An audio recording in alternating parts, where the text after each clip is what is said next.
9, 8, 7, 6, 5, 4, 3, 2, 1. Begin.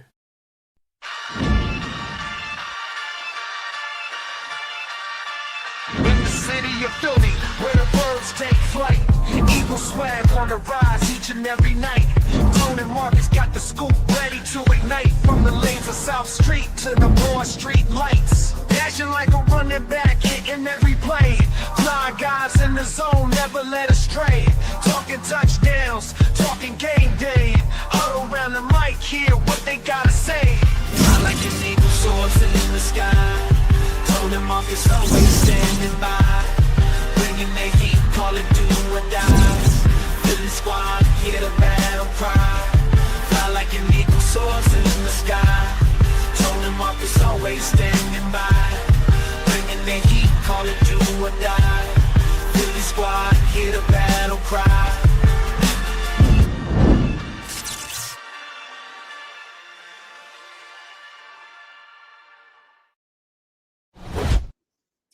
What's going on? What's going on? What's good? It's Hurt season. Uh-huh. Hurt season. Uh-huh. You live by the sword, you die by the sword. You live by the sword, you die by the sword. I'm rocking. Marcus. Man. There's too many people out here half-stepping, Marcus. I'm rocking with Jay Hurts. You want to know why? Because I've seen that man do it on the highest level. Marcus, I'm sorry, I'm coming in hot. Coming in hot, bro. I'm coming in hot. Y'all this tuned along to the podcast. He's Marcus Thomas. I'm Tony DeShields II. I'm coming in hot. Let me be honest with you, man. After that game, I was not feeling good about that win. But after you calm down, after the emotion goes down and you understand it is what it is, and you took out a good team. No, you did not have the best offensive game that you wanted. But at the end of the day, what do I say? What does the score need to be? The score needs to be too much to not enough. And that's exactly what we had. So the complaints and the criticism still remain the same. We still got time to get it together and get better at it. Plenty of time. And here's the thing that people need to remember. If they can't beat us at our worst, what they going to do when we get it together? And that's how I'm going to look at it going forward. Jalen, and I had to think about this because I was seeing some things and I saw the stuff that D-Gun said. You know, shout out to D-Gun. He's one of us. He's one of our good friends of the show. All of that type of stuff. That don't mean I got to agree with it. However, if you go back, you look at 22 and 23, and the stuff that we were dealing with back when the defense was god awful in 23, and he still took us to the playoffs. So he can do the things that we want to see. You know he can because he's done it before. And the more I got to thinking about just that fact on its own, the more I got to thinking about, you know what? When we had a different offensive coordinator, we wasn't having these problems. When somebody else was calling the shot, we wasn't having these problems. However, I do remember what was it, Brian Johnson? We got sick of him real quick for the same reasons. It wasn't, and the numbers were better actually. The numbers were better. So guess what? So what we gonna do with this problem? So they can say what they want to say, but the proof is in the pudding. We've seen Jalen do this before. Jalen had a horrible defense, and he still was just a tick below 4,000 yards passing for the season. And we got a phenomenal defense now.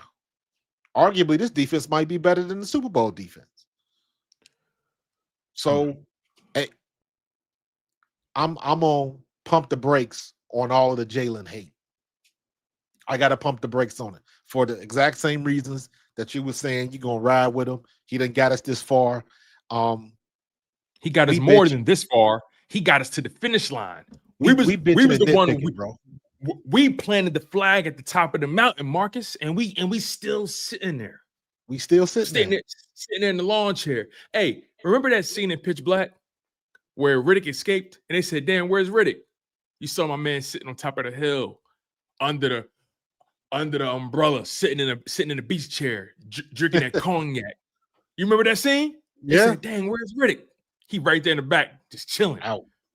Here's my thing, right? And I'm gonna dig in on the whole Jalen Hurts thing, right? But I just want to ask this very simple question, not just to you, of course, because you're an amazing co-host, my friend. Like you're spectacular. But this question also goes for the people in the live chat. This goes for the masses. This question goes for the world. It's a very simple question. We remember the Bengals from last season, and again, I love you, Marcus. So just follow me. For y'all that don't know, I am born and raised from Cincinnati. So Cincinnati and this man blood. yes, sir. Every time the Bengals play, he pick them. Cheesesteaks and Skyline chili, y'all. But we remember the Bengals offense from, what was that, last year or the year? I think it was last year, right? Where they was putting up all these gargantuan numbers offensively. Both number one wide receivers had over 1,000 yards, going crazy, 100 yards a game. They putting up 30, 40 points. They in shootouts every week.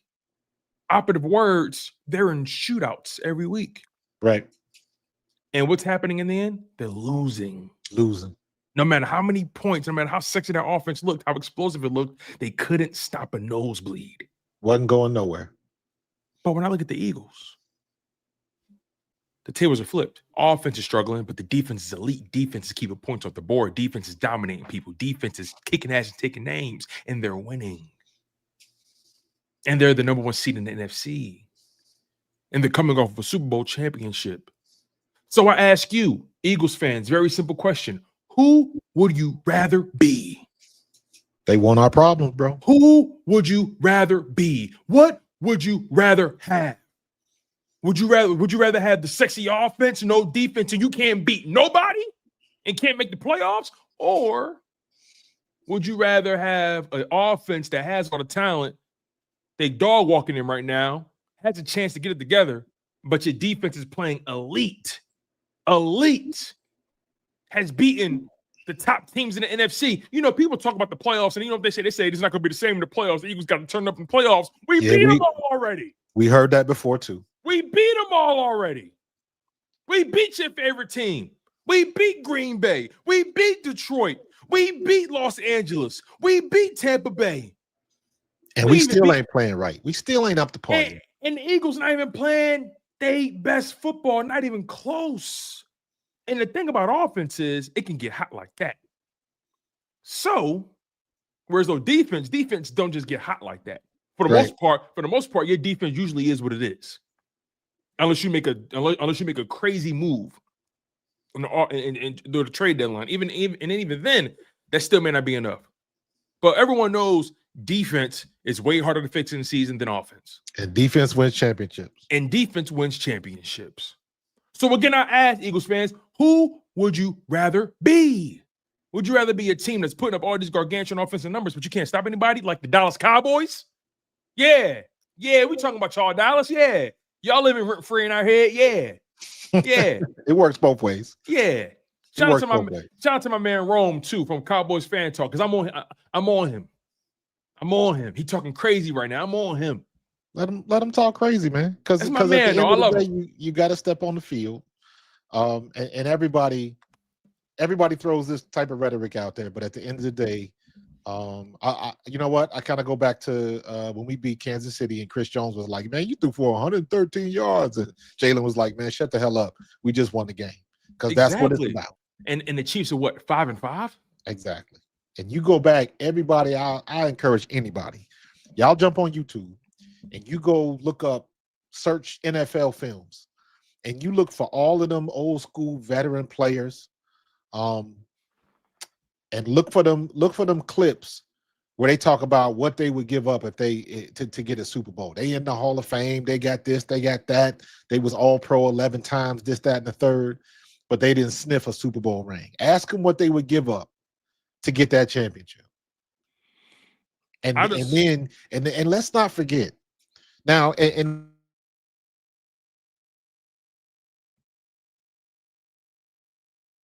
some of the criticism of Jalen is valid. Some, not all.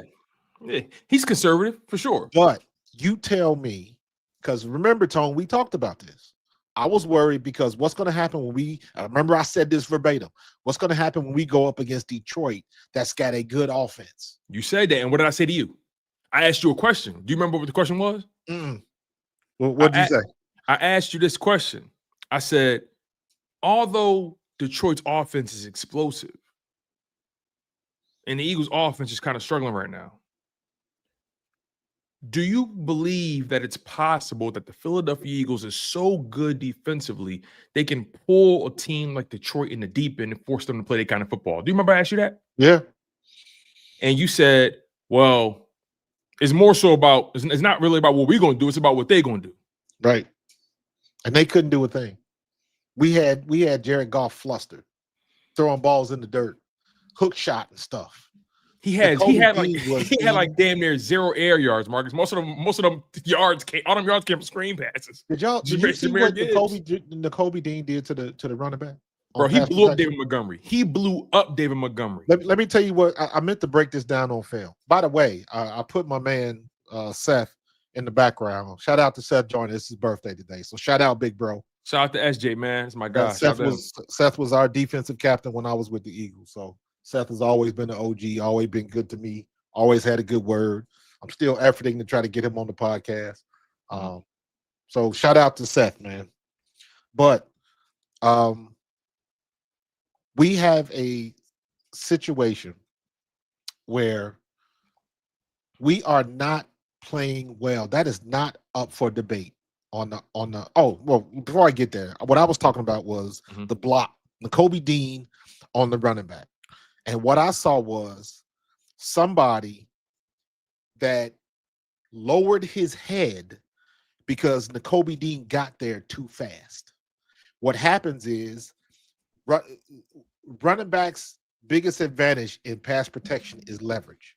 Because most times we going up against linebackers and we can get lower than they can get. So nobody, defensive end, defensive line, linebackers, DBs, nobody wants to get cut. So when we go low, they usually slow down. Nakobe got there so fast, he didn't have that chance to drop his hips.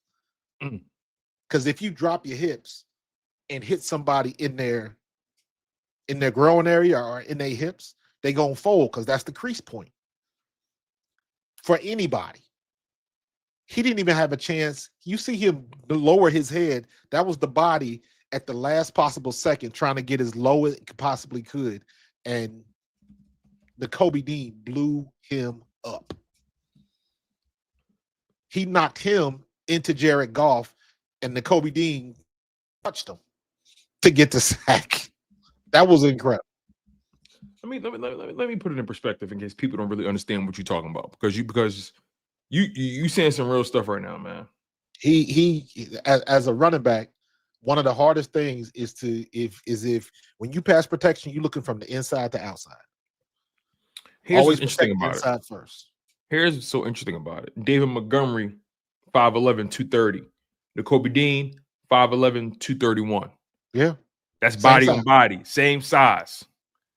Nakobe said usually wins. Nakobe said, I got something for that ass. And I'm familiar. And he covered Jahmyr Gibbs. That was crazy. Now, granted, pass rush helped that situation for sure, but he was sticky. Was sticky. Jared Goff had to throw a perfect ball.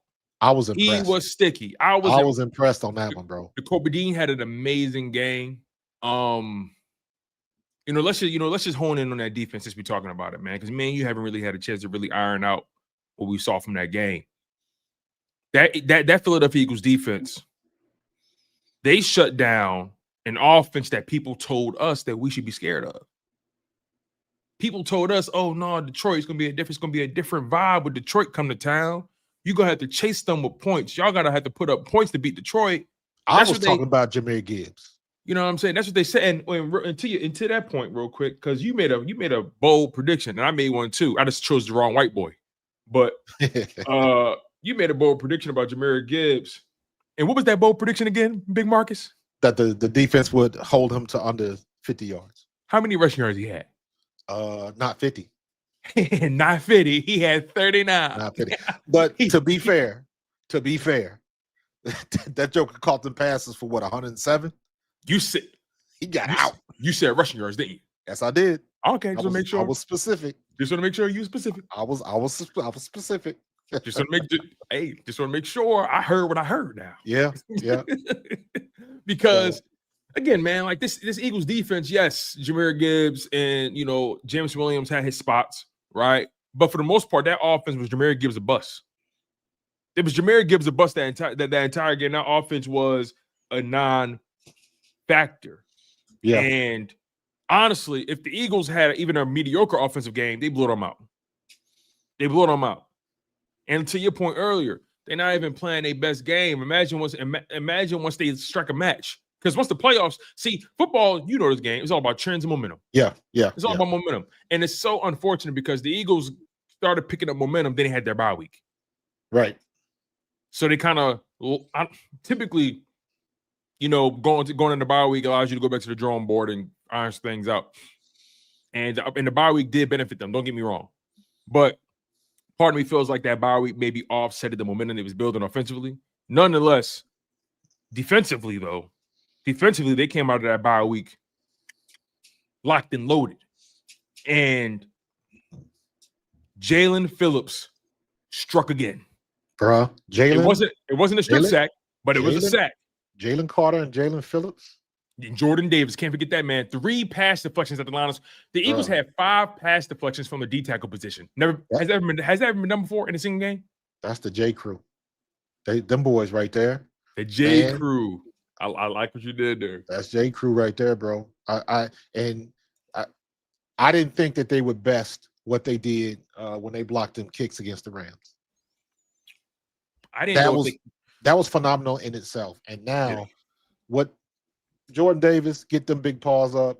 Jalen Carter, get them big paws up. And Jalen Phillips is coming.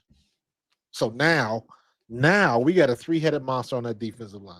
And by the way, Nolan Smith is in there. And by the way, Jalen Hunt is still in there. By the way, Moro Ojomo is still. Folks got a problem. Moro Ojomo blew up that fake punt. Yes, he did. Yes, he did. And he blew up one of those 4th and shorts. Like, finally, somebody did something. I've been screaming about this for the longest time. Defensive players have a tendency to, if you get a tackle for a loss, they go for the kill shot, and they usually take guys high.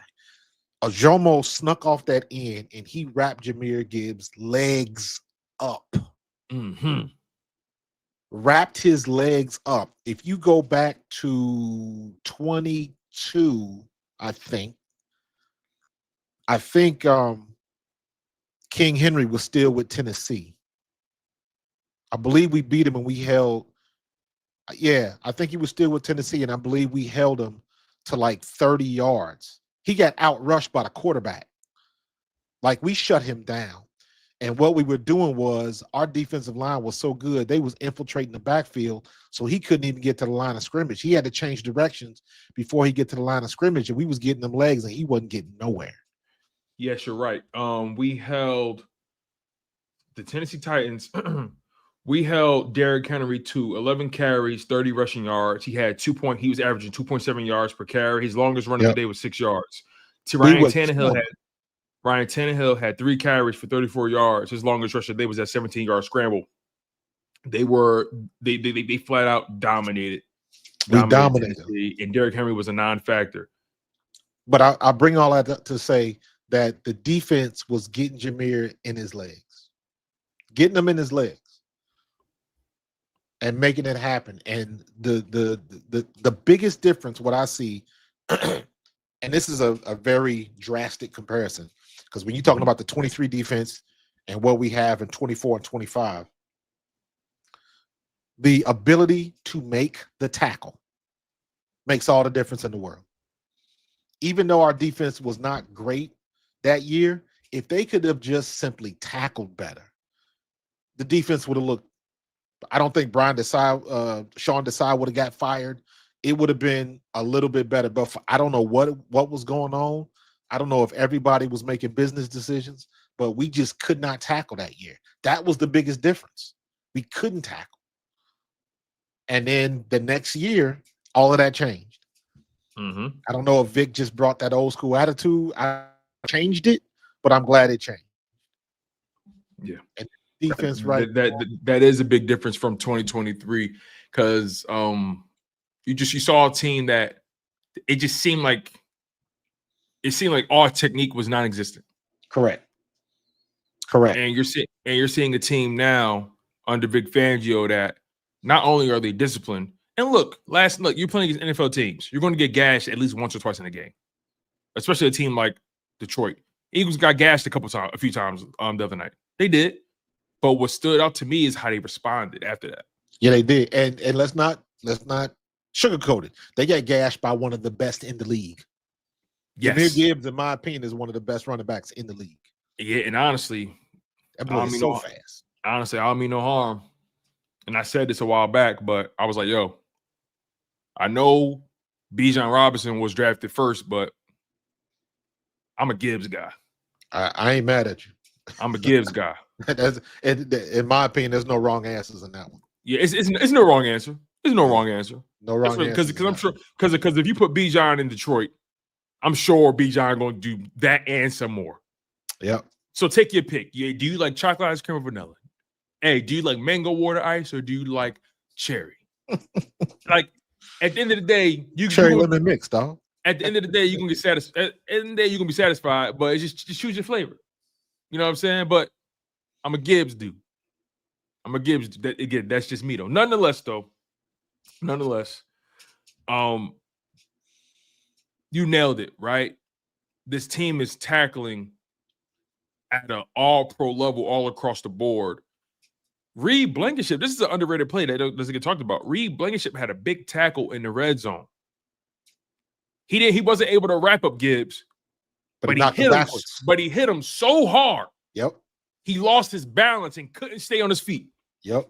And then the following play, I believe it was the fourth down, I think, or a third down. I can't remember, but it was that drive where they were in the red zone and they could have scored to tie the game up. You know what ended up happening though? That pass rush. Jalen Phillips, what did he do? He smoked Penny Sewell. Yep. Smoked him. He was smoking him all night. As a matter of fact, Jalen Hunt was smoking him too. Both if you really watch it, Penny Sewell was fooled last night. Hey, listen, Marcus. I was telling people on Sunday night that in this life, on this program, we only acknowledge about 4 pennies in life. We only acknowledge 4 pennies, and the name not Sewell. We acknowledge in this life, we acknowledge Penny Proud, Penny Hardaway. He said Penny Proud. Penny Gordon Woods. If you know, you know. I don't know who's that. Temporary layoff, good times. Man, listen. Baby Janet. So what I said, I never knew her last name. I forgot all about that. You went way back. We only acknowledge a few pennies in this life. Penny Proud. Oh my God. Penny Hardaway. Penny Gordon Woods. My man said Pennywise. You'll float too. Who else? Pennywise. And shout out to my dad, Penny Dreadful. Oh we don't acknowledge Penny Sewell on this side. We don't acknowledge that. As far as I'm concerned, he's food. If your name ain't Penny Proud, if your name ain't Penny Hardaway, if your name ain't Penny Gordon Woods, I don't want to talk to you. So, you know, this Eagles defense is playing at a all-pro Super Bowl level. And they've knocked off the elite of the elite in the NFC. And people want me to go into the playoffs and be concerned about when I play these teams when the scores actually get lower in the playoffs. But, like, let's not get it twisted. What the Eagles did last year in the NFC Championship and the Super Bowl, that doesn't happen. That doesn't happen. They did something unprecedented. That doesn't really happen like that. For the most part, what the Eagles have been doing all year long is what is what it really looks like in the playoffs. It's low scoring, it's tight, it's a little rigid out there, it's cold. You know what I mean? You get fewer possessions. The Eagles have been playing playoff football all year long. Now the offense is still struggling. Let's not get it twisted here. The offense is struggling. They grounded. But they've been playing playoff style football all year long. These one score games. Who do you trust more? Who do you trust more in a one score game? Philly or Detroit? Philly or Green Bay? Philly or Los Angeles? Philly or Tampa Bay? Philly. Who do you trust more in a one score game? Got to be Philly, man. Got to be Philly. Period. But people still earlier, listen, man, people still caught up in them narratives, man. So they looking for it. The phrase "moving the goalposts" is so supremely underrated when it comes to the Eagles, because that's standard practice now. If you're talking about the Eagles, you got to move the goalposts first before you give anybody any credit. It's got to be something extra. And it's like, you ain't holding everybody else to the same standard. But that's okay, because you still got to come down 95 and deal with us. But that's okay. Because we still grind. It's still ugly. We still grinding it out. Everybody want to make, make the excuses or criticize. I heard Eskin today on the radio talking about the Eagles are supposed to be this gold standard organization, and it's embarrassing what happened the last couple of weeks. And the first thing I thought of was, I was like, bro, how you gonna say some shit like that when we done been to 3 Super Bowls in 7 years? You complaining about a 10-second sentence in a 3-hour speech. You know what I'm saying? You can't do that. You nitpicking on what you want to bitch about. So you moving the goalposts and you setting your own narrative. You setting shit up that nobody's worried about. Mm-hmm. But that's status quo for what everybody's doing. Because you always gonna get somebody, you want to be a negative Nancy and jump on in there and say what you got to say. But at the end of the day, them dubs keep stacking. Yeah. And again, I say to this, Marcus, an offense we've seen teams go on runs in the playoffs. Yeah. We've seen teams go on runs. And also when the playoffs start, do people really care what the score says? You beat them. No, because you don't remember it. You move on to the next round. Because you don't remember it. But again, when the playoffs start, I have proof of concept. That's what people keep forgetting. I know people nervous. See, people scared. They nervous.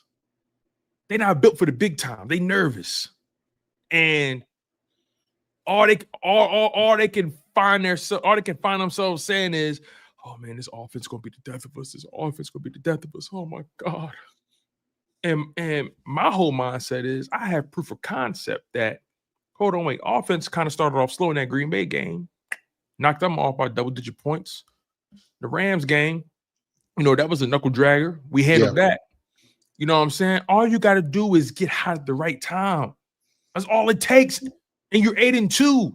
You're number one in your division, number one in the conference. Everything is in front of the Eagles. Everything. But these guys on the radio, they get paid what they get paid to weave the narratives that they decide to weave.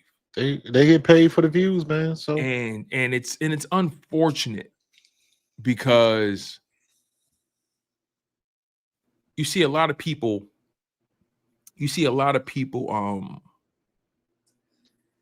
trying to put themselves in places that they aren't. And this is what I agree. And this is what I mean when I say this. And I think you already know where I'm going.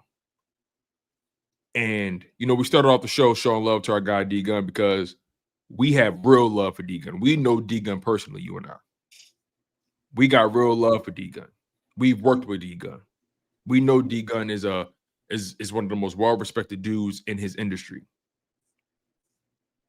But I'm not rocking with what D-Gun put out there in the zeitgeist on Sunday. No, I'm sorry. And I mean this with all due respect, because D-Gun is one of the most thoroughest men to know in life. You know what I'm saying? His family, beautiful family. you know, Yeah, and Nina, you beautiful ain't wife. gotta. He is D Gun is a man's man. Nina, you don't have to lose respect for him to disagree with him. But I completely disagree with his assessment. And whoever this source is, I'm not even putting stock in what they saying. I'm not even putting stock in what they saying. Because people can feel how they want to feel. And honestly, when you are the leader of the ship, when you're the leader of the crew, everybody not gonna like you. And honestly, I don't want them to. I don't want it to. I don't want my leader being liked by everybody. Sorry. I was taught that young. Sometimes in order to lead, you got to be willing to be disliked. But damn it, you're gonna respect me. And you're gonna recognize the results when they come across your desk. You mean you ain't gotta like me, but you're gonna respect this gangster. So when I look at Jalen Hurts, I see a guy who has been consistent his entire career. Consistent as how he's carried himself, how he's handled adversity, how he's handled drama. He's been ultra consistent. He's been the most consistent force you've had at quarterback since Donovan McNabb. Yeah, and you know what the problem is? He's been boring. And he's been ultra boring, so boring to the point people are saying, hey, man, throw some interceptions, bro. We need you to do something to make us believe that you got an aggressive bone in your body. What are we talking about? What are we talking about? And look, I don't get me wrong. Jalen Hurts is one of the more conservative quarterbacks in football. That's not a secret. I'll be outright and say that he's ultra conservative. Sometimes more conservative than I want him to be. Yeah, but you know what it sounds like? It sounds like one of them memes on TikTok where the dad gives the girl a car and she mad because she didn't get the gold wings. She didn't get the gold wing Mercedes. And the dude is looking like, wait, what? But that's how people see it. Did you see my post today on Twitter? Even though Twitter was down this morning. No. Let me see. I'm gonna bring it up. Let me see if I can bring it up. Window. There we go. Are you talking about the Geno Smith tweet? No. Oh, the Eddie Murphy joint? Yes. Oh, did you watch the doc? Not that whole thing, no. It's good. It's good. I'm gonna check it out for sure. But so I don't want to play it because I don't want to get us copyrighted. But yeah, I got you. Essentially, so everybody see this scene right here. This scene is from Beverly Hills Cop. This was a famous scene in the movie. Eddie's walking towards the camera, and you see these two dudes in the Michael Jackson jacket, and then he starts laughing, and that was just a funny scene early in the movie. This is like when he first gets to Beverly Hills, right? And just to add more context to that, in Eddie Murphy's first comedy special, Delirious, he wore a hot red leather suit. Hot red leather jumpsuit, similar to that. Yep. Go, Marcus. So then now there's a guy narrating in the background of this video, and turns out he is I don't even know who this dude is. He's a film critic, right?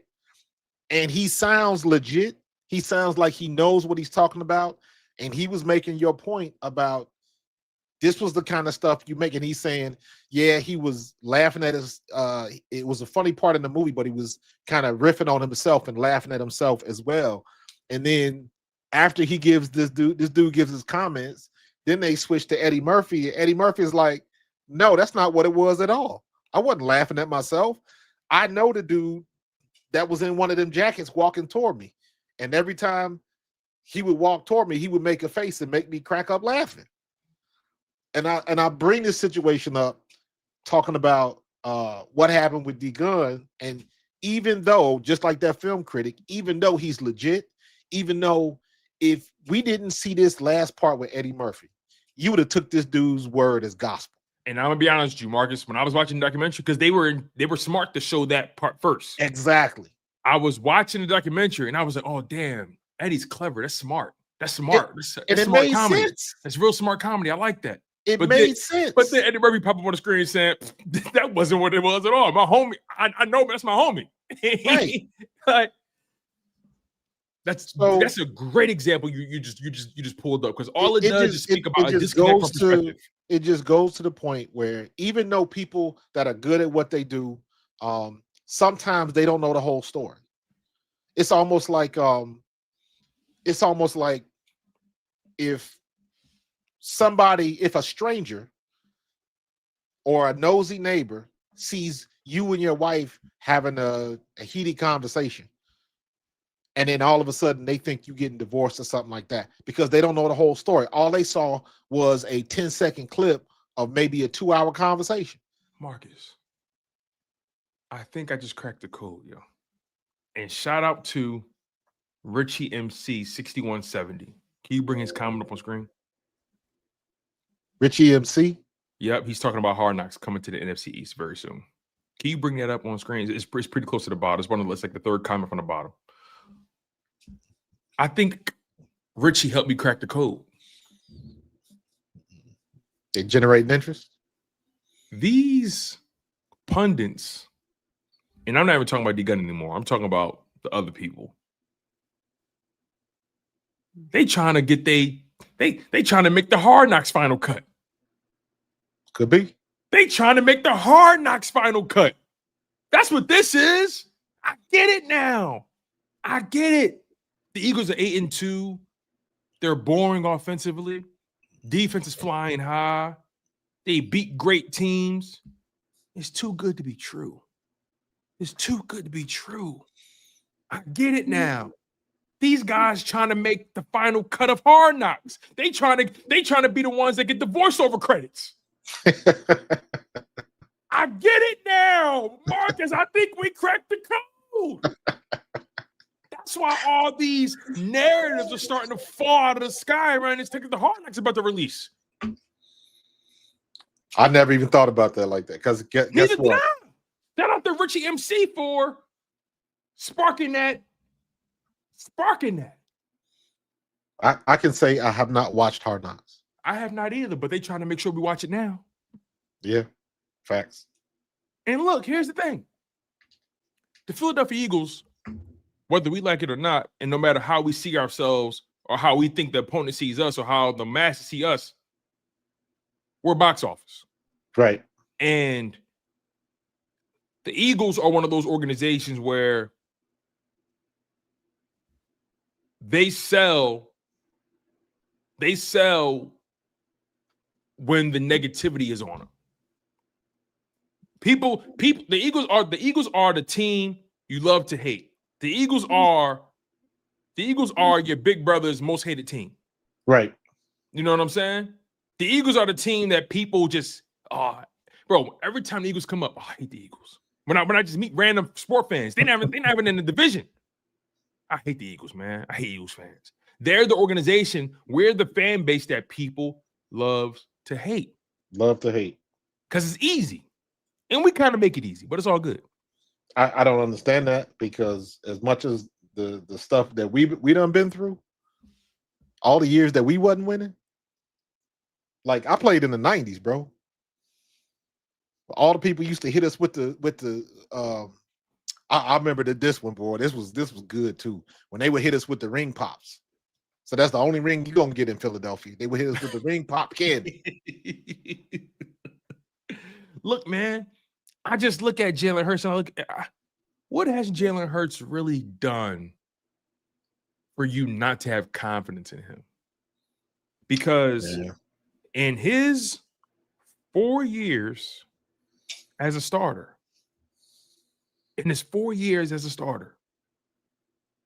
or let's just do this, in his first 5 years in the NFL, he's delivered you 2 NFC titles, 2 NFC conference titles, which comes with 2 Super Bowl appearances, and he's delivered 2 Super Bowl appearances, bro. Stop right there. And a Super Bowl victory.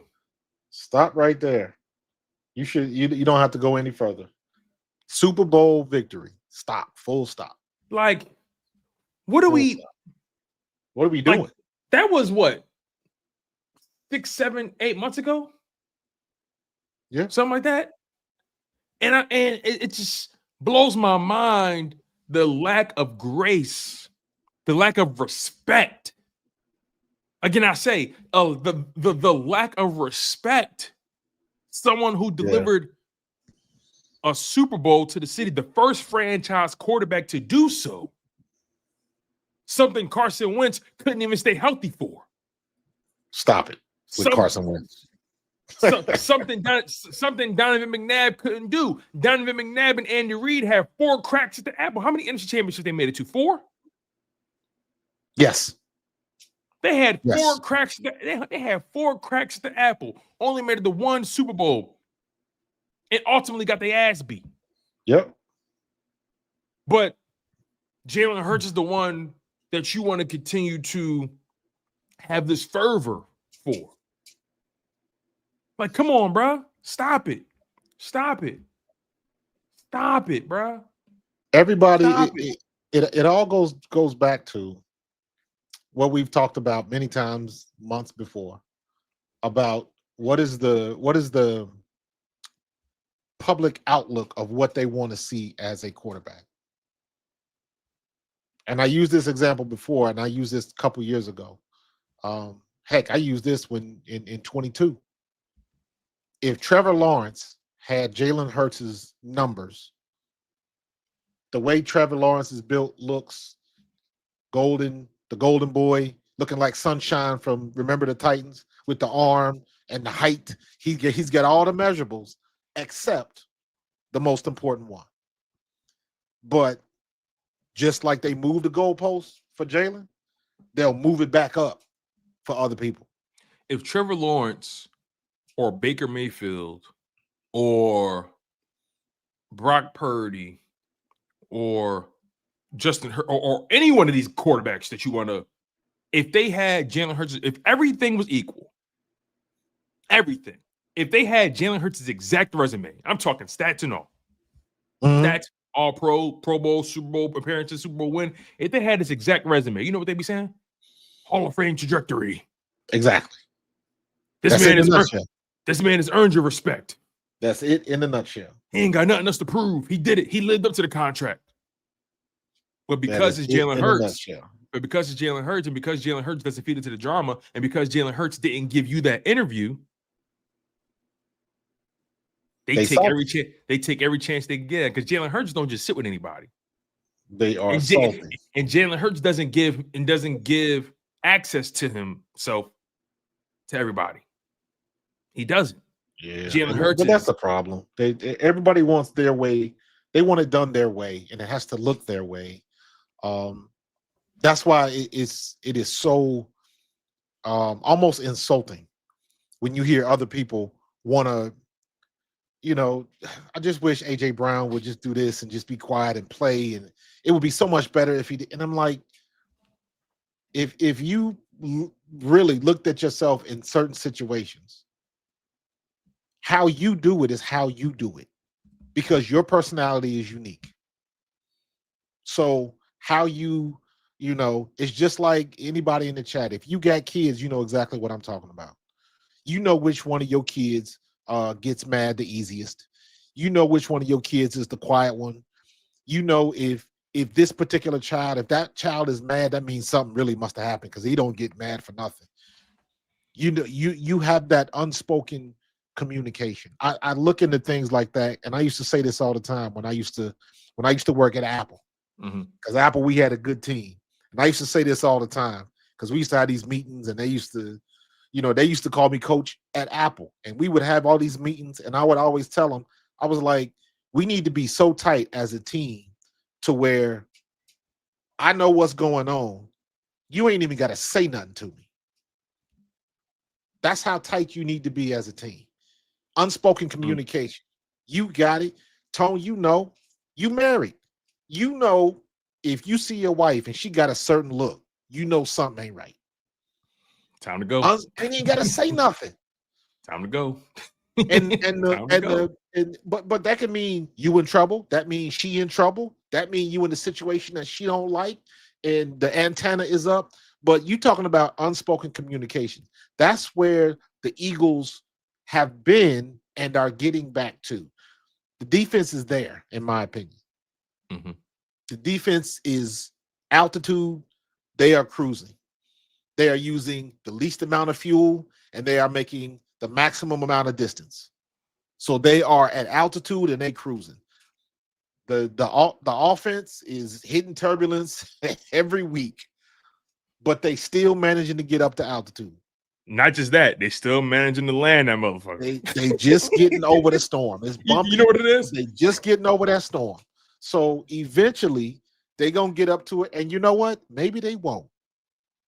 But if they gotta ride the current and get through this turbulence all year, but if they get to the same goal, what difference does it make? That's like, again, that's like you get $1 million and you mad because they gave it to you in $5 bills. But it still spends the same. So let me I love where you're going with this, right? With the turbulence and the flying analogy, right? And you mentioned how the defense is doing what they're doing, they're cruising, the offense turbulence, right? But the offense still landing it, right? Correct. The Eagles, let's be honest. Eagles, every NFL organization has two teams. It's the offense and the defense. Mm-hmm. I say that to say, like you said, right? Defense is cruising, no turbulence. Offense, turbulence, but they landing it, right? They landed it. The Eagles defense, we're going to start calling them Sully. And the Eagles offense, we're going to start calling them William Whitaker. If you know, you know. Y'all seen Flight, right? With Denzel? Yeah. You seen Flight, right? And you seen Sully with Tom Hanks? The defense, that's Sully. Hey, some things went wrong, but guess what? They did what they did, and they landed that plane with flying colors. Right. Denzel, Whitaker, on the other hand, he landed the plane, but he was coked out of his mind. he was on some other stuff. So look, at the end of the day, both planes is landing, but one of them in court, and one of them getting medal honor. I'm just saying, man. So everybody wishes they have our problems, man. That's all. That's all. Listen, like I said, man. Shout out to my man. Shout out to my man for putting me on, man. He really opened my eyes. I never thought about that. These guys are trying to. Shout out to my man Richie. These guys are trying to make. They trying to make the Hard Knocks final cut. That makes sense. That can make sense, man. So, I just think let them do their thing, man. Yeah. And again, I'm tired of arguing with them. Yeah. And again, I want to make sure our position is made abundantly clear. In no shape, way, or form did we, were we, will we, or have we taken a shot at our guy D Gun. We just strongly disagree with his sentiment. Just disagree. We agree to disagree. We strongly disagree with his perspective. And did you see my most recent tweet? I did not. I got my Twitterverse up. I basically, can you pull it up for me? It's the I had quote retweeted WIP because John Ritchie was saying something, and John Ritchie isn't really problematic. He isn't. I heard that. But he said something I didn't like. Even though he was being very measured and respectful about it, I still didn't like it. Nah, I know exactly what you're talking about. I didn't like the sentiment of it. And I've been hearing that from a lot of guys. Hugh Douglas did it. John Ritchie did it. Derek Gunn did it based off his source. I think I'm having a problem with people, and I said this earlier, putting themselves in places they're not in. Right. I have a problem with people qualifying or disqualifying Jalen Hurts' leadership. I have a problem with that. Because the reality is, the way this young man has done it and the way this young man has conducted himself has resulted in a Super Bowl. Right. For the city. Let's be real about that. It's And resulted in this, people got short memories, man. and it's like, yeah, the offense is struggling, but now we're starting to make personal assumptions about how people conduct themselves with their teammates. I said, y'all don't know this man well enough to qualify or disqualify his leadership. You're not there. You're not in the locker room. You're not in the lunchroom. You're not in the film room. Y'all damn sure not in his living room. At the end of the day, all you have is results, and Jalen Hurts has done nothing but deliver. There's guys who've done less in the league and they get more respect than him. Makes no sense in my world. Makes no sense. I was raised that life is a results business. Life is a results business. And I think one of our viewers had said something to you early on. They said something along the lines of, I can't agree. You were saying something, and Rocky123B6 said, he posted it at 7:18 p.m. if you want to find it. He said, I can't agree, or in your case, 8:18 p.m. He says, I can't agree with that, coach. It's not what you do, it's how you do it. Well, as much as I respect that statement, that isn't a one-size-fits-all statement. Yeah, and also, if everybody lived in a vacuum, but it's because different people react to different things differently. Why would you let somebody talk to you like that? Because that shit don't bother me. You couldn't do that. Well, why didn't you say something back to him? And why? Well, I'm sorry, Rocky. It's a girl. I'm sorry, Rocky. My apologies, sweetheart. My bad. Don't get yourself in trouble. My bad, Rocky. Sorry, baby girl. It's all good, Rocky. But it's like everybody looks at it, and I guess that's what always gets me upset, even with what John Ritchie said, because I and everybody wants to bring it back when I played with Donovan McNabb. Donovan McNabb ain't never won a Super Bowl. So you got a distance between McNabb and Jalen. Is Donovan McNabb a better quarterback than Jalen Hurts? Absolutely. When it comes to the talent. But you know what? Jalen figured it out and is putting it together and making it work. Yeah, period. McNabb is more prototypical, like the height, the size, the speed, the arm.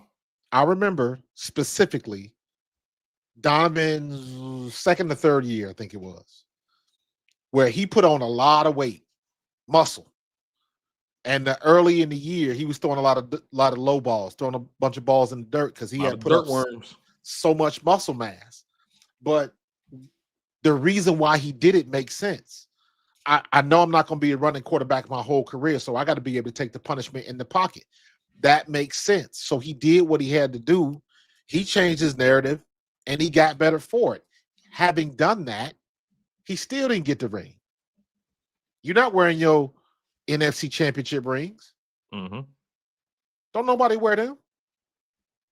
So even in what Richie was saying, he was trying to make the comparison of what Donovan did and how Donovan's personality. Donovan is a very open, very jokey type of guy. He's got that type of personality. A lot of people don't really know that or understand that.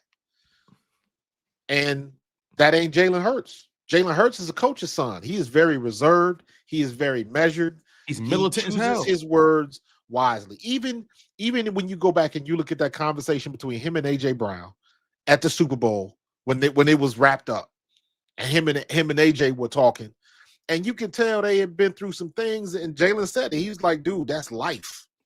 He said it's part of it. He said it comes with it. It comes with it. That's life. And all of this stuff, everybody wants Jalen and AJ. They want them to act like they would in specific situations. That's how I know. That's how I know. Ultimately, Jalen Hurts isn't fazed by the AJ Brown stuff because he knows him. Correct. So he's letting it roll off his back. And if you notice, all the conversations Jalen Hurts had in that sideline after they won the Super Bowl, he's talking to Smitty crying, Smitty emotional. He said, "Man, we've been through a lot to get here, man. We've been, because Smitty be talking like Terrence Howard. We've been through a lot to get here, man. Man. You know what he said to him? He said, "You held this shit together, man." Yep. He said that. He said that. Smitty said that. He said, "You can take my tweet off the board if you want." He said, you held this together, man. But you want me to believe that Jalen Hurts has a leadership problem. You see, these players tell you. You just got to listen. They tell you. But people ultimately choose the narratives they want to weave. Correct. They choose the tales they want to tell. Because And- isn't it funny? Isn't it funny? Now it's all about the report. Some people are upset with the way Jalen is doing things, and ain't nobody said nothing about AJ Brown giving up on the route again. Ain't nobody said nothing about that. I don't, I've been hearing that a lot lately. I don't even remember the pass. I do. It was the same exact play as last time. Now I don't know why he gave up on it. I don't know. I thought it was a good ball. It was at the right spot. And also, I do believe if he would have ran that out, he would have caught it. That's my opinion. Also, we gotta keep in mind, like when that football reached a certain altitude that night, the wind was taking it. The wind was out there. That's the one thing we haven't really seen people talk about was the weather, because the wind is hard to see that when you ain't got flags in the broadcast view. Yeah, and both teams, if you notice, both teams came out. But if you notice, both teams ultimately tried to get their passing game going. Yes. Because both teams were struggling to run the ball. Correct. Both teams couldn't run the ball.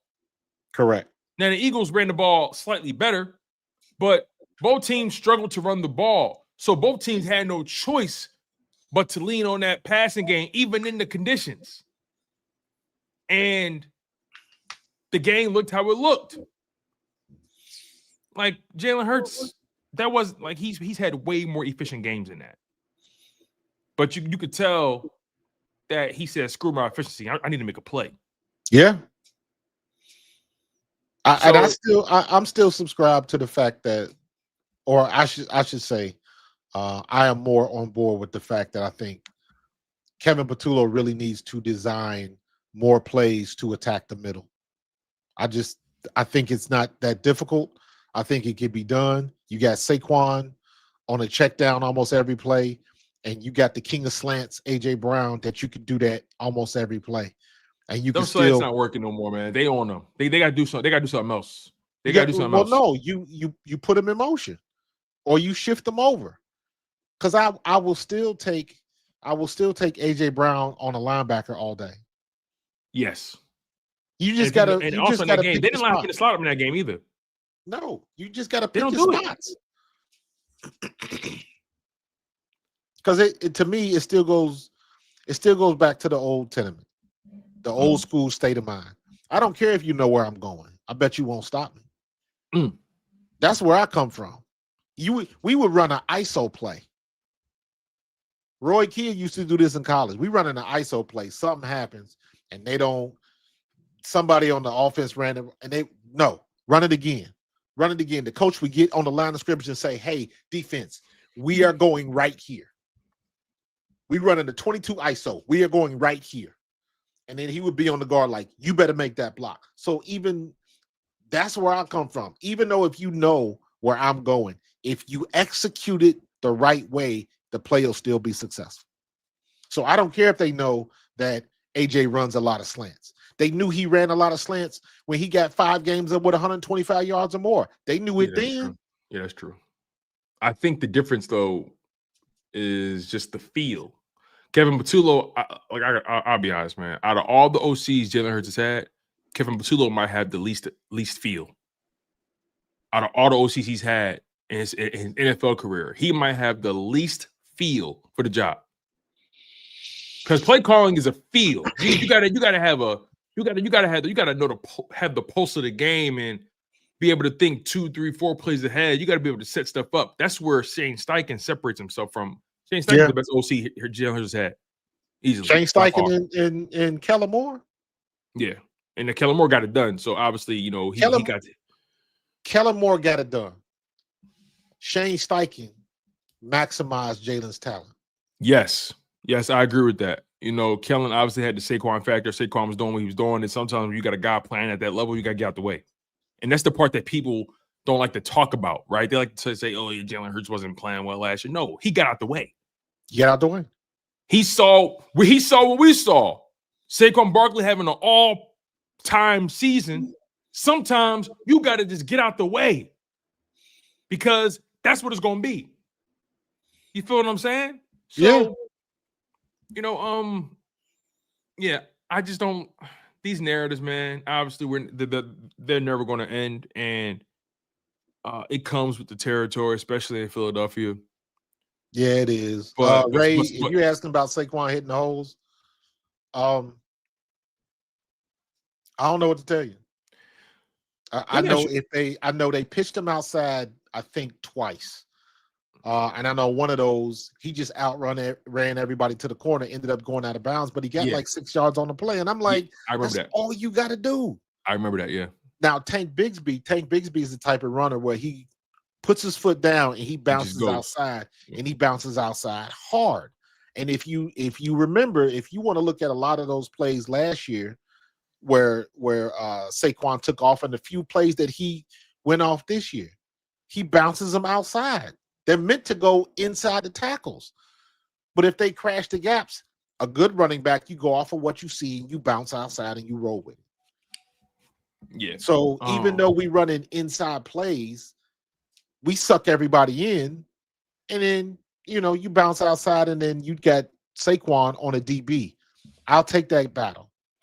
I'll take that battle. I also think, to your point about, and to Ray's point, because I brought this up on Sunday, I think Tank Bigsby deserves more carries. Absolutely.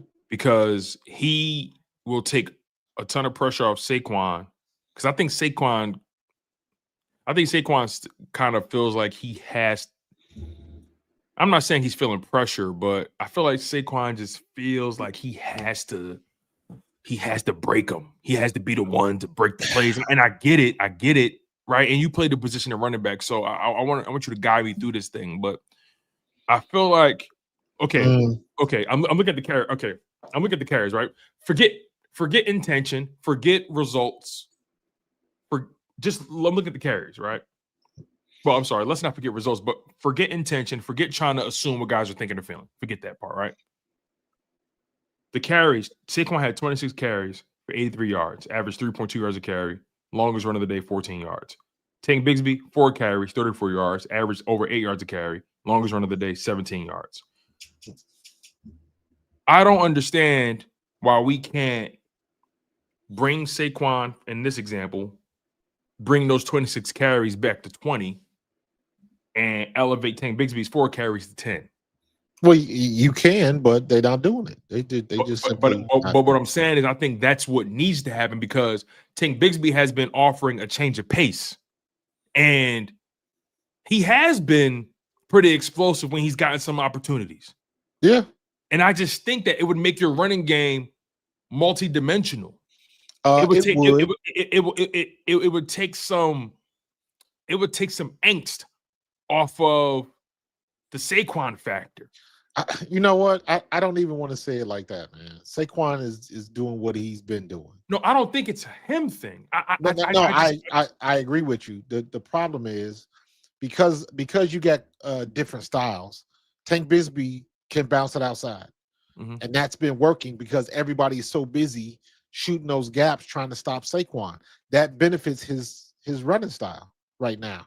And again, if you go back and look at some of the long runs, as few as they are this year for Saquon, go look at those long runs and count up how many times he bounced outside. Saquon does the same thing, but Saquon is a little bit more disciplined when it comes to that, because as a running back, you got to hit the hole. You got to hit the hole. Or I remember they used to say that about DeAndre Swift. He likes to jump outside too much. Well, you got to go with what you see. Tank Bigsby jumps outside too much, but it's working. So you got to look at it from that standpoint and just let your style dictate what's going to happen and what works for you. That's all you got to do. My thing is just game plan some Saquon outside runs. That's it. And also, I still don't understand why we got to be the only team in the NFL that doesn't do a skinny pitch. And also, you said it earlier. You said it. I think you said it. No, you said it last time we spoke. Yeah, This we don't do a needs to skinny be, pitch. but I'm talking about beyond just that, right? You said something a few days ago, and you said that for Saquon Barkley, it shouldn't be about the carries. It should be about the touches. The touches, yeah. And coming into this season, I said, hey, listen, Saquon Barkley's season is going to look a lot different. As a matter of fact, it needs to look different. And I made a prediction that they're gonna, for this season, is going to be more about touches rather than carries. And he may not have the 2,000 yards, but he may have 1,100 rushing yards, but 600-700 receiving yards. Like I was saying that needs to be the formula if you want to hit him with something different. I agree, but in my opinion, I think, well, let's keep it a buck. The main problem was the first half of the year, the offensive line was not good, and we were hurt. And they still hurt. Let's remember that. So now Kevin Patullo needs to get Saquon outside the tackles. Yeah, man. Period. Set him up. Let me streamline this. They are running the ball to set up the pass. That's what they're doing. They're running the ball to suck the linebackers in and get play action. That's why they're doing it. The problem is the best place to throw the ball on a play action is over the middle, which we don't do. And I don't want to hear this stuff that Jalen can't throw over the middle or he doesn't like to throw over the middle. You gotta design routes to go over the middle. So go back and look at previous years. Jalen Hurts can throw the ball over the middle. Yeah, and to your point about that, right? When people say, "Oh yeah, Jalen don't like this," they run plays like this because Jalen don't like this. That to me that comes off as if you're saying, not you, but that to me that comes off as if someone's saying Jalen Hurts is not coachable, like he's not willing to do what it takes to win, like he's not willing to expand his game. He's so hell bent on just being comfortable. That's the complete opposite of how Jalen Hurts has carried himself throughout his career. You don't get to this point if you're Jalen Hurts if you're comfortable. Jalen Hurts has made himself very uncomfortable to get to this point. Think about who he was in 2020. I'm sorry, 2021, that first year starting. Who he is now, who he's been. You don't get from there to here by being comfortable. Correct. He's made himself very uncomfortable to get where he is. And part of that is why I still think that the offense can get a lot better. Exactly. I don't know what threshold they have to meet. I don't know what has to happen, what thing has to click. Mm-hmm. Because it's a this partnership is I say half of it is on Jalen Hurts and the offensive execution. Mm-hmm. And the other half is Kevin Patullo. Like you gotta, in my opinion, you gotta scheme this a little bit better because it is stale and it is, even though I don't necessarily want to jump into the whole predictable thing, but you got to change some things up because even if they know where you're going, are you good enough to stop it? Mm-hmm. And we're talking about people in the NFL. So even if they are not good enough to stop it, they are going to stop it eventually because that's what they do in the NFL. And every team in the league has watched the Cowboys game. Every team in the league has watched the Green Bay game. In my opinion, those two games, the offense was frustrated the most.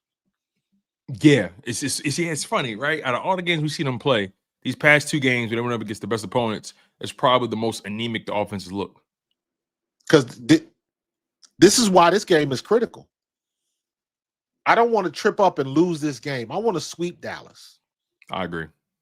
And let's keep it a buck. We kind of got lucky in week 1. If CeeDee Lamb catches the ball, we got a whole different conversation. Yeah, Marcus, I hate that sentiment. I do too, but it's real. It is real. So I don't want the Cowboys to get any type of confidence when we come down there to play, because that's exactly what they're saying. They're saying we gave that game up. We should have did this. We should have did that. Yada yada yada. We do the same things. But guess what? Same exact things. But guess what? But then you see their record and you say, "Oh no, this is who you are." Yeah, They're So not gonna think that way. no, They're not gonna think that way. no. I get that, but what I'm just saying is, no matter what they think, the results are the results. You are So who the you record are say who you are. No Yeah. matter what. Listen. I could think I'm the most beautiful man on the planet, but damn it, I'm a strong ass 7. You feel what I'm saying? So it's just one of those things. Like, listen, man, no matter what you think, what is it? What is it? So when I think about what you said, right? You know, if CeeDee Lamb does this, I could find so many games. Every game that we watch, if this guy does this and that guy does that, it's a different outcome. I don't like playing that game, Marcus. I mean, woulda, coulda, shoulda. Yeah. I go through every game, and because remember when we lost in 2 games? What did I say? We lost those 2 games on 5 throws. Yeah. 5 throws. So those opportunities, if we take advantage of a couple of those opportunities, we might be undefeated. Might be, but woulda, coulda, shoulda don't do nothing but rhyme. And it's the same thing. Any team worth their salt. Dallas went down there and looked at that game. Right? Detroit is going to go back and look at that game. Mm-hmm. You know what they're going to say? They're going to bitch, moan, and complain in film session that, that shouldn't have been the pass interference. It shouldn't have been this. It shouldn't have been that. Oh, we do this if we do that. Yeah. And what they're going to do is they are going to pinpoint where they screwed up, where they could have taken control and didn't. Just like we did. Dallas is going to go back and look at that first game, and they're going to look at the mistakes that they made and pinpoint if we do this, this, and this. That was week 1. We're not going to make those mistakes this week. Mm-hmm. And the Eagles have got to be ready for it. I think our defense is ready for it. But again, the onus goes on the offense. Because what happens if our defense has a bad day? Okay. And Dallas puts up 21 points. Are we going to match as the offense? You know what I think, to your point about that question, because I think that's a very valid point you made. What if the defense doesn't play elite? What if they just play great? And it's going to happen. So to your point about that, right? Call me crazy. Call me a psychopath. I think this Eagles team, the way Jalen Hurts is wired, I feel like he's wired to do exactly what you need when you need it. Like I don't disagree with you that defense, you don't want to put your defense in a position where they got to play perfect every week. You don't want to do that, right? And the same thing with offense. You don't want to put defense, if defense is bad, you don't want to put offense in a position where they got to constantly score every drive because it is not realistic. So, like, all I'm trying to say is just one of those things like the offense, I think they're wired to do what they need to do. And that's been the moniker of this Eagles team. At least since Jalen Hurts has been in control, they always do exactly what's required. Well, so here's the thing. Now how sustainable that is, different conversation. Well, but even when people say, but now I think about it, even when people talk about sustainability, I'm like, according to who? Exactly. What is sustainability? What is sustainable? What does that mean? What does that mean? What does that mean? That means is you can't go. You can't continue to do what you're doing and expect to get good results. That's what sustainability is. That you can't keep this going on and continue to expect to win. And they don't, but they do. They don't expect to win, but they find a way to win. Because again, AJ Brown wasn't wrong. What did AJ Brown say? Thank you for the ring, but that was last year. Teams have adjusted. And what did he say? We have to adjust too. Another thing too, to your point, Marcus, about adjusting and everything. I think one of the biggest adjustments we've seen this offense make, in particular Jalen Hurts, and I'm not saying an adjustment for the better, but just an adjustment, right? Jalen Hurts is running significantly less this year. Absolutely. Significantly less. Like, it's noticeable. And I'm not talking about, taking off for a scramble if you need to get out of dodge. I'm talking about the design runs. Mm-hmm. They're not like, you haven't really seen him line up empty and go. Like, you haven't really seen it like that. You've seen it sparingly. And what makes the Eagles offense one of the hardest offenses to defend is that +1 factor. The fact that you got to worry about Jalen Hurts taking off. And I feel like that's been something that defenses have stopped game planning for because Jalen Hurts is clearly not doing it right now. Correct. But if you notice, every time he's done it, the design run, he's gashed up for like 10, 12, 13 yards, whatever it may be. The flip side of that is, have you noticed anything that people were bitching about that we're doing now? So that's the balance. So we're not running as much, but Jalen is under center a hell of a lot more. Way more. So, like you're trying to, but even with that, the play action ain't getting it because they're not coming back to the middle. Remember, one step in the wrong direction for a linebacker is 3 yards worth of space. Mm-hmm. That is separation. All you need is one step in the wrong direction, and that is 3 yards worth of separation in real-time game speed. Right. Now the only thing you got to do is get somebody in the mid to deep middle to give them the ball. Mm-hmm. When you watch tape on Jalen Hurts, when he drops back, always take notice to where he looks first, because that'll tell you which way his progression is going. If he looks to the right, if Smitty is to his left and he looks right, well, who's on the right? Was it Dallas? Was it AJ? Or if they mix around and switch and all of that type of stuff. Did you notice that they ran that screenplay that they usually throw to Devontae? They threw it to AJ. And that shit was a dud.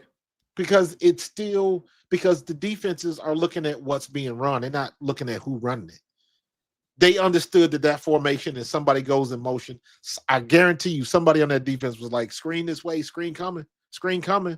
They sniffed it out. It was that's the stuff I'm looking at like, come on, Kev. Come on, dog. You ain't playing Madden with your little brother. Yeah. Come on, dude. So those criticisms are valid in Kevin Patullo. Like, hey, we got to take this up next level. And it's not like you got to have some Wile E. Coyote super genius offense to fool everybody. It still comes down to the basic tenements. Take what the defense gives you. Mm-hmm. And we're not doing that. But I challenge anybody. When we play Dallas, and every time Jalen Hurts drops back to pass, watch which direction he looks first. And also, when the playoffs start, you're going to see Jalen Hurts running way more. Yep. Watch. Save it. And part of me feels like he is, because I think somebody said that one of our biggest fear is Jalen Hurts getting hurt. Absolutely. Yeah. I think that's every organization's fear, the quarterback getting hurt. So that's not an Eagles exclusive thing. But the point is, I'm willing to argue Jalen Hurts is preserving himself as long as he can for the playoffs so he could just empty the gas tank. I agree. Because remember the Super Bowl, in that second half, when he felt like when he knew they had the Chiefs on the ropes, he took over in the second half. Yep. He was taking off for runs with his legs. He wasn't waiting for guys to get open. The moment he started laying, he was taking it. Kansas City was hoping they was going to get off the field, but he wasn't having it. He wasn't having gas. Kansas City's defense was gas. So I look at Jalen Hurts as a guy again. Jalen Hurts is cerebral. He plays the game. He plays the long game. Yeah, that's his mindset. Now, obviously, playing the long game, some guys may not get their numbers in that process, but I trust. This come down to trust to me. I trust Jalen Hurts unequivocally. Call me a psychopath. Call me delusional. I trust Jalen Hurts. I do. Why shouldn't I trust the Super Bowl MVP? Why shouldn't I trust Jalen Hurts, a guy who's done nothing but win? Jalen Hurts is giving you the most consistency you've ever had at quarterback when it comes to winning. He's the most, maybe not in terms of total wins, but as far as win percentage, no quarterback in Eagles history has won more than you. Can't touch him. They can't touch him. He will go down as the greatest Eagle. He will go down as the greatest Eagles quarterback in Eagles history. I think he already has that. The one thing that I like to do is, if we go back this year and look at all of the games where we won, and we look at all of the games where Jalen Hurts has thrown for 250 yards or more, it ain't too many of them. Matter of fact, we could probably back that down a little bit and say, let's look at the victories where Jalen Hurts threw for more than 200 yards. And we would have to bring up like the next gen stats where they show you all of the pass patterns and all that kind of stuff. That's what I want to look at. Because what you'll see is obviously you'll see all of the patterns that were successful. You'll see the ones that were scored. You'll see the ones, you know, how they let you know the green ones was a successful pass. And when they put that dot on it, that's a touchdown. Oh, yeah. And all you got to do is layer those images, find the gaps. Find the gaps. That'll tell you where he's not going with the ball. And then what do you do when you get to the playoffs? That's where you go with the ball because everybody's been watching tape on everything else. That's, to me, that's what it seemed like Patullo. Maybe he's just slow on the draw. Or maybe in Patullo's mind, hey, everything is working. Because we can say the same thing again. Even with the game, that game, if we complete one more of those long passes, again, totally over different. 200 yards, yeah, totally different conversation. So again, we in a situation where we 5 throws away. No, you're right. If not if even Hurts, having an issue. you're right. If Hurts connects on two of those intermediate balls, 2 of those long balls, he has over 200 yards passing easily, and it don't look so bad. Right. So I look at the Eagles and I say to myself, I look at these numbers from the past game. And I'm like, they're sticking to their identity.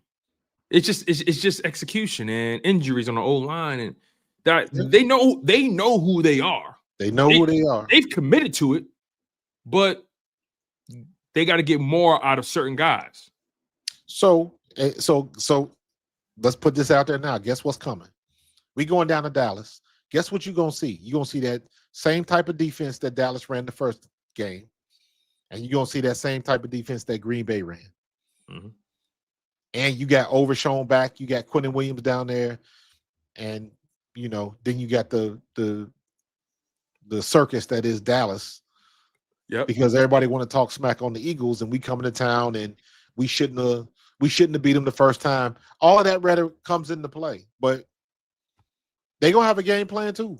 You know what's so funny to your point about not beating them the first time or shouldn't have beaten them the first time? I would totally vibe with that if the Eagles were like, I don't know, 6-4, 5-5. I agree. If they were like kind of really just getting by, literally just getting by, they're 8-2. They beat the Rams. They beat the they beat the Chiefs. They beat the Green Bay and the Lions. I'm not like, you know what though? Specifically with the Cowboys, it's tit for tat. It is. If Saquon doesn't drop that ball, we beat him the year before. Or was that Atlanta? We swept them last year. That was Atlanta you're talking about. That was Atlanta. Yeah, you're right. Never mind. Yeah. But they're gonna be, to me, this week is on Kevin Patullo. I want to see what he's gonna dial up. Because the first time we got with him, do you got the numbers for that first game in week 1? In week 1? I know it was in week 1, but still. I got you right here. I got it right here. Week 1, Eagles beat the Cowboys 24-20. All right. Both quarterbacks threw for under 200 yards. All right. Jalen Hurts, 19 for 23, 152. No turnovers, averaged over 6 yards an attempt. Only was sacked once, had a 94.2 passer rating. He also had 14 carries for 62 yards and 2 rushing touchdowns that were like legit rushing touchdowns, like scrambles. Yeah. So his total yardage was like what? 210. 210. Okay. 212. Completed over 65, nearly 70% of his passes. I think it's 19 out of 23, might be over 70%. Let me do some quick math real quick. 19 divided by 23. Boom. That's 82%, 82.6%. Right. And he only threw what? 4 incompletes? Yes, correct.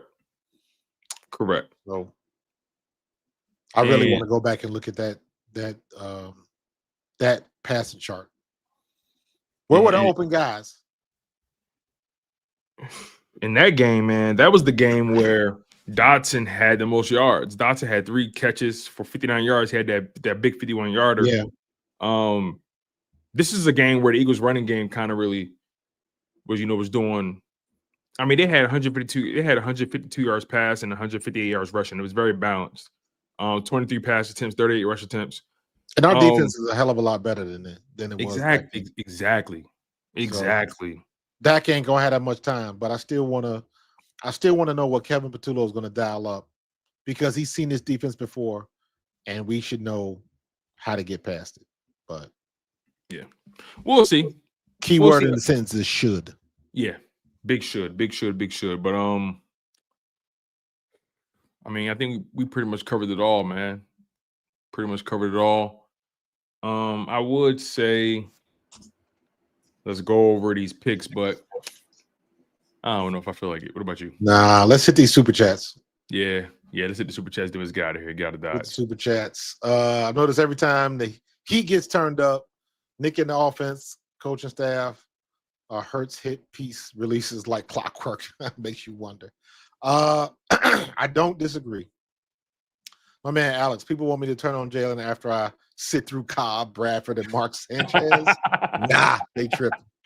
Yo, for real. Yo, that's what I'm saying, bro. Like this city, like some of these pundits that cover the city, man. It's like, yo, how quickly we forget, bro. Jeff McClain, word for the super chat. It says Jeff McClain said this Jalen stuff is way overblown. It is. He said, quote, if anybody knows, it's me. So I don't know what Seth and D-Gun talking about. Our OG is clickbaiting.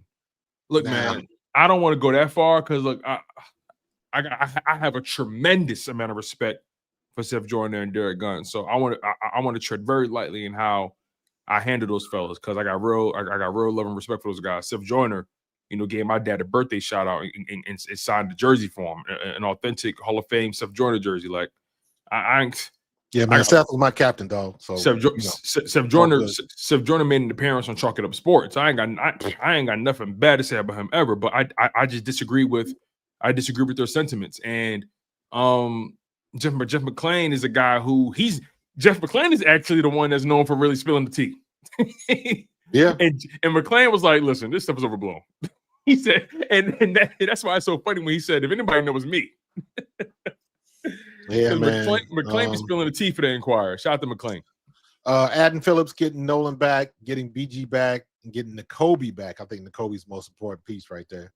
Has unleashed the defense. Nakobe and Phillips, man, both of them are playing at a prime level, and it is crazy. Yo, is Nakobe? No, this might sound crazy. No, I ain't gonna say that. And Nakobe ain't doing nothing but making himself some money. That's what Nakobe doing. Yeah, because he in the contract year. Yeah. And I don't know if the Eagles gonna be able to pay him. Probably not. No. Well, how he's been changing up lately. Well, you know what? Jahad Campbell is still on his rookie deal here. You're gonna have time.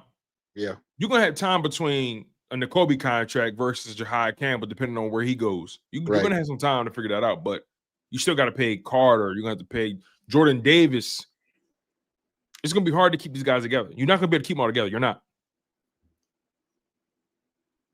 The cap is going up, so we'll you're right. We're not going to be able to keep everybody, but you're not keeping everybody together. We'll see. Fantasy football and gambling ruined what was supposed to be common knowledge. I agree. It's always about winning. Stats don't matter if you lose. Mm-hmm. Numbers don't lie, but they do deceive. Mm-hmm. It's fact, man. Green Wingman with the super chat. Thank you, Greeny. He says, we have heard from the entire division for 50 years, and now they are wondering why we're moving with our chest out. We're crashing in our IOU. Oh, we're cashing in our IOU. Cashing in our IOU. Excuse me. We're cashing in our IOU. Facts. I love that comment, Greeny. Out of the 32 teams that have problems, we have the least out of all of them. Got 99 problems, but a bitch ain't one. Ooh, hit me.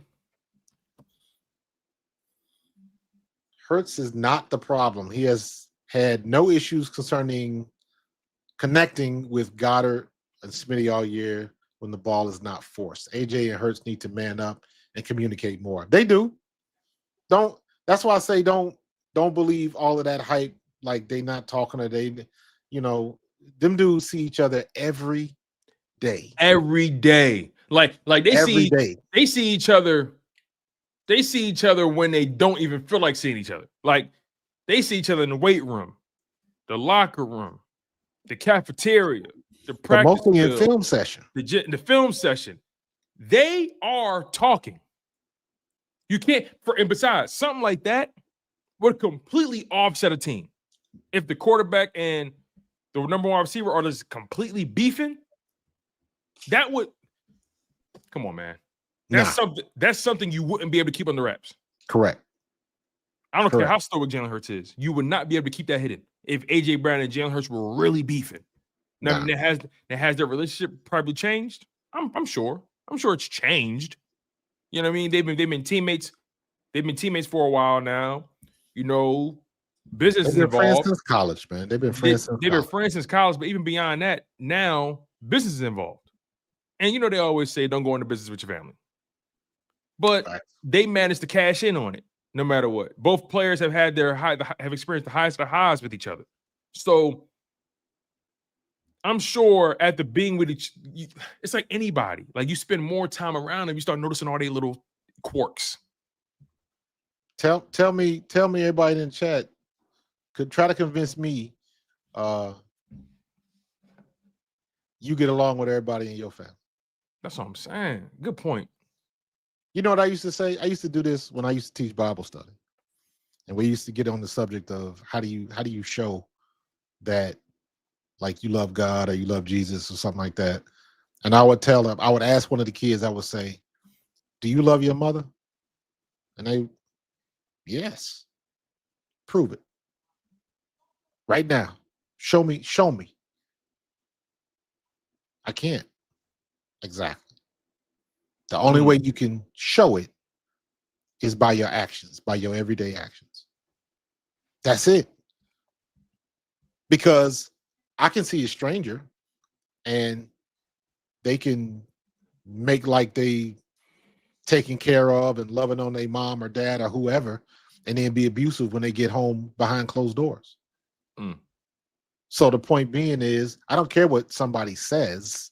I care what they do. The team we have is doing. I wish it looked better, but right now it doesn't. But they are doing, and their doing is winning. So, like I said earlier, I'm gonna temper down the angst because we still getting it done. Chris, what's up, Chris? Put Saquon and Tank in the backfield at the same time. No, because that means you got to take a receiver off the field. Or I will say this: Saquon can probably block better one of our tight ends. So either put Latu on the field or put Tank so he can pass block, or Saquon, because Saquon has gotten a little bit better with the pass blocking because our tight end still can't block. So, but no, normally I wouldn't want to do that because that means you're taking a weapon off the outside.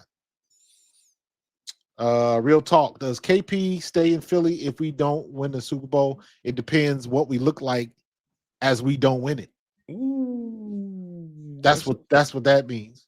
That's interesting. But in my opinion, the way things are going now, no. Yeah. No, because in the past, we've had better offensive output from other coordinators, including Brian Johnson. What should the plan be for Cam and Landon's injuries and Lane being out? Next man up. Good pull on 24 Birds. Yeah, we didn't really tap into that. Lane Johnson is going to be out 4 to 6 weeks. Meaning little man coming into play. That they moved him up. Yeah. So this means that we're likely not going to see Lane until, where are we at? We in week 11, 12 now. Yeah, going into week 12. You're going into so week he'll 12. Sit out for about 2-3 weeks. Let me make sure I got that right. Let Fred get some work. Let Fred get some quality time. Yeah, we're going into week 12. So 4 to 6 weeks, 6 weeks from now is the final week of the season. So to me, if you ask me, we're not going to see Lane. We're not going to see Lane until the playoffs. So if I'm the Eagles, that's what I'm doing. Lane, chill to the playoffs. Especially if you get the number 1 seed.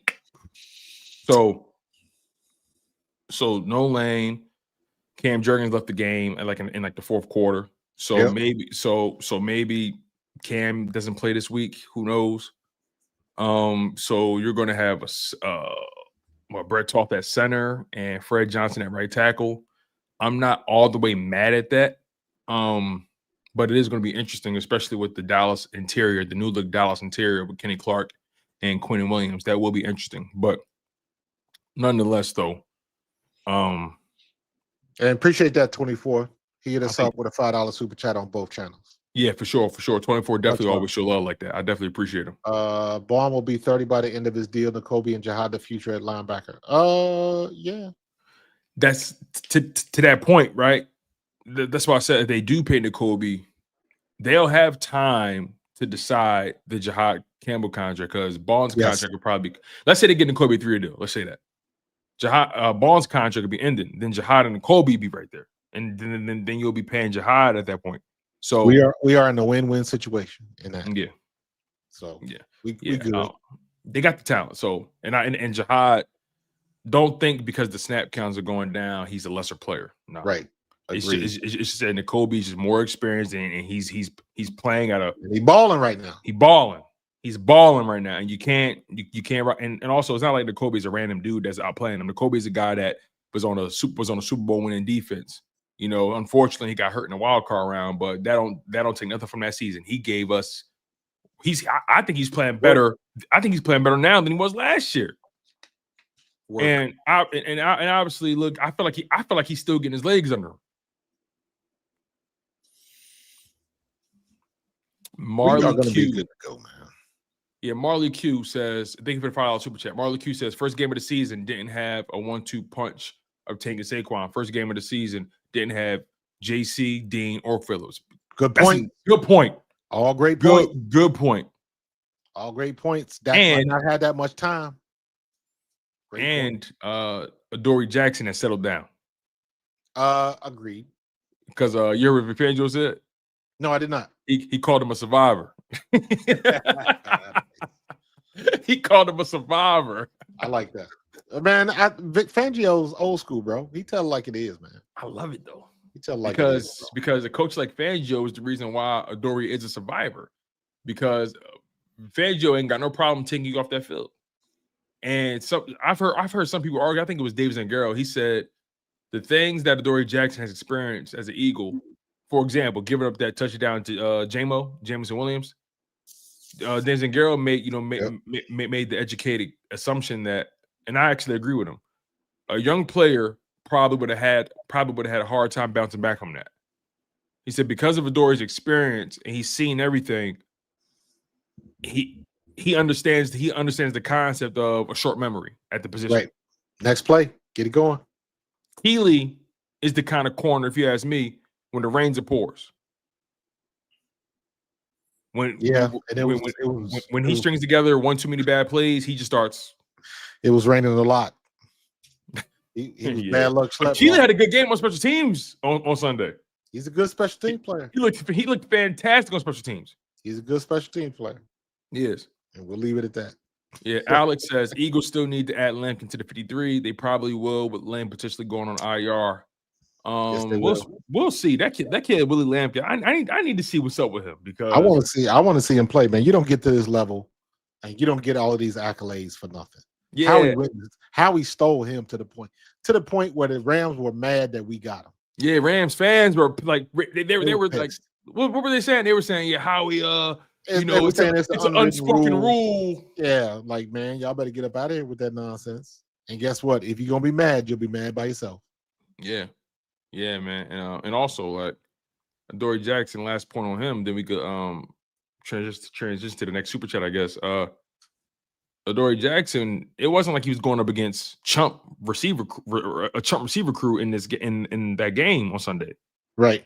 You know what I mean? Jameson Williams, Amon-Ra St. Brown, like they're the real deal. Quinyon Mitchell shut down Amon-Ra St. Brown. Shut him down. We didn't talk about that. No, Quinyon Mitchell, he needs some INTs on the resume ASAP, because if you don't get a few INTs, he may not get the first team All-Pro. He may get second team All-Pro. He is playing at an All-Pro level right now. He's on the island right now. And can't nobody get on. So, and he feeling it too. Yep. He feeling it too. He's in the zone for sure. He's definitely in the zone.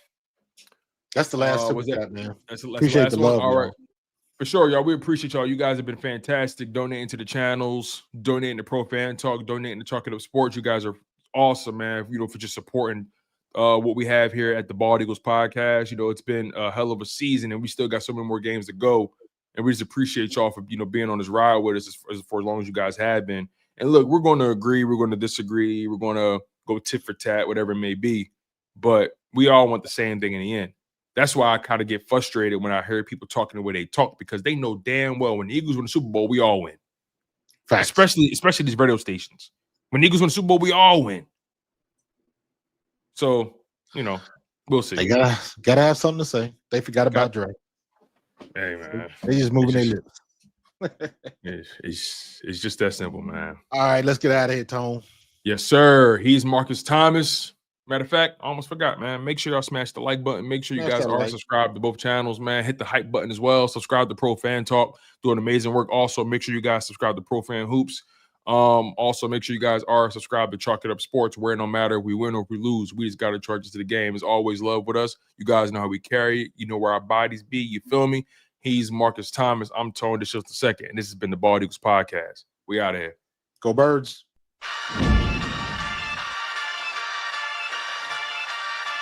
In the city of Philly, where the birds take flight, Eagle swag on the rise each and every night. Tone and Marcus got the scoop ready to ignite. From the lanes of South Street to the Broad Street lights, dashing like a running back, hitting every play. Blind guys in the zone, never led astray. Talking touchdowns, talking game day.